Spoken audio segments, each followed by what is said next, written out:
2 दिसंबर सन 1984 की रात जब भारत का भोपाल शहर नींद में डूबा हुआ था, तब वहां की फिजा में एक ऐसा जहर घुल रहा था जिसने दुनिया की सबसे भयावह औद्योगिक त्रासदियों में अपना नाम दर्ज कराया।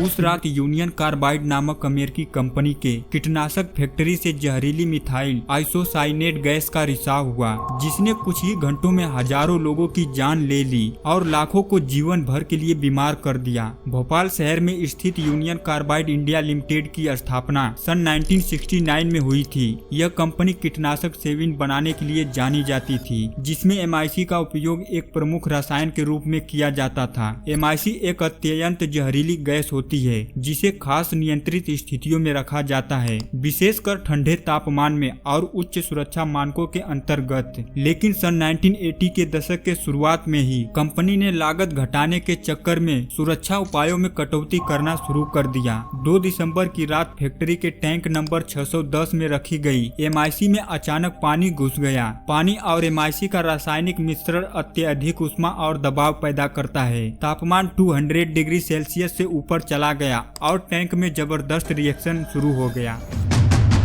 अंततः गैस लीकेज रोकने वाले सिस्टम फेल हो गए और गैस वाल्व टूटने के बाद हजारों किलोग्राम गैस हवा में घुल गई। यह जहरीली गैस हवा के साथ तेजी से आसपास की बस्तियों की ओर फैलने लगी। भोपाल की संकरी गलियों में नींद में सोए हुए लोगों को जब एहसास हुआ कि सांस लेने में मुश्किल हो रहा है, तब तक बहुत देर हो चुकी थी। गैस के संपर्क में आते ही आंखों में जलन, दम घुटना, उल्टी, खांसी और फेफड़ों में जलन जैसी तकलीफें शुरू हो गई। कई लोग अपने घर से बाहर भागे, लेकिन गलियों में ही गिर पड़े। कुछ महिलाएं अपने बच्चों को गोद में उठाकर जान बचाने दौड़ी, लेकिन खुद भी दम तोड़ गई। रात भर पूरे शहर में अफरा तफरी मच गई। 3 दिसंबर सन 1984 की यह घटना हर किसी का दिल दहला दिया। सुबह जब सूरज निकला तो भोपाल की सड़कें लाशों से पट चुकी थीं। आधिकारिक आंकड़ों के अनुसार इस त्रासदी में लगभग 3000 लोगों की तत्काल मौत हुई, लेकिन कई स्वतंत्र स्रोतों और पत्रकारों का कहना है कि असल मौतों की संख्या 15,000 से 25,000 तक हो सकती है।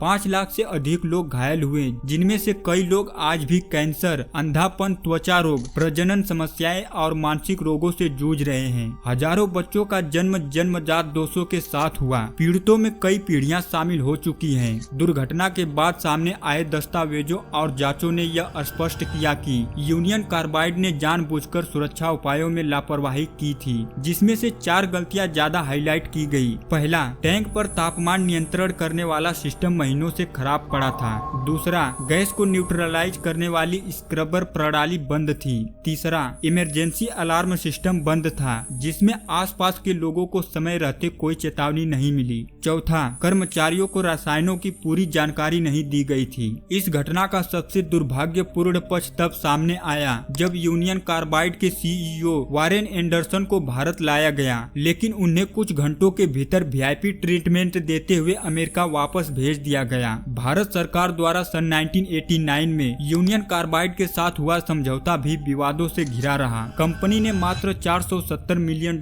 का मुआवजा दिया, जो प्रति पीड़ित के हिसाब से बेहद मामूली राशि थी। त्रासदी के 26 साल बाद सन 2010 में 7 भारतीय कर्मचारियों को दोषी ठहराया गया, लेकिन उन्हें सिर्फ 2 साल की सजा हुई और तुरंत जमानत भी मिल गई। वारेन एंडरसन के खिलाफ भारत में वारंट जारी हुआ, लेकिन अमेरिका ने कभी उसे प्रत्यर्पण नहीं किया। सन 2014 में एंडरसन की अमेरिका में मौत हो गई, बिना किसी सजा के। भोपाल गैस त्रासदी सिर्फ एक औद्योगिक दुर्घटना नहीं थी, यह मानवता के खिलाफ एक संगठित अपराध था। त्रासदी के लगभग 4 दशक बाद भी यूनियन कार्बाइड का फैक्ट्री परिसर खंडहर के रूप में खड़ा है और वहाँ पड़ा हजारों टन जहरीला कचरा अभी भी मिट्टी और भूजल को प्रदूषित कर रहा है। सन 2011 में CSE द्वारा की गई जांच में यह पाया गया कि फैक्ट्री परिसर के आसपास के जल स्रोतों में जहरीले तत्व जैसे कि पारा, सीसा और क्रोमियम मौजूद है। भोपाल में आज भी हजारों परिवार ऐसे हैं जो इस त्रासदी के घाव के साथ जी रहे हैं। पीड़ितों को अभी भी पर्याप्त स्वास्थ्य सुविधा, मुआवजा और न्याय नहीं मिला है। शहर में काम कर रहे कई NGO और सामाजिक संगठन जैसे Bhopal group for information and action और चिंगारी ट्रस्ट आज भी पीड़ितों की मदद कर करने की कोशिश कर रहे हैं, लेकिन सरकारी सहायता सीमित और सुस्त है।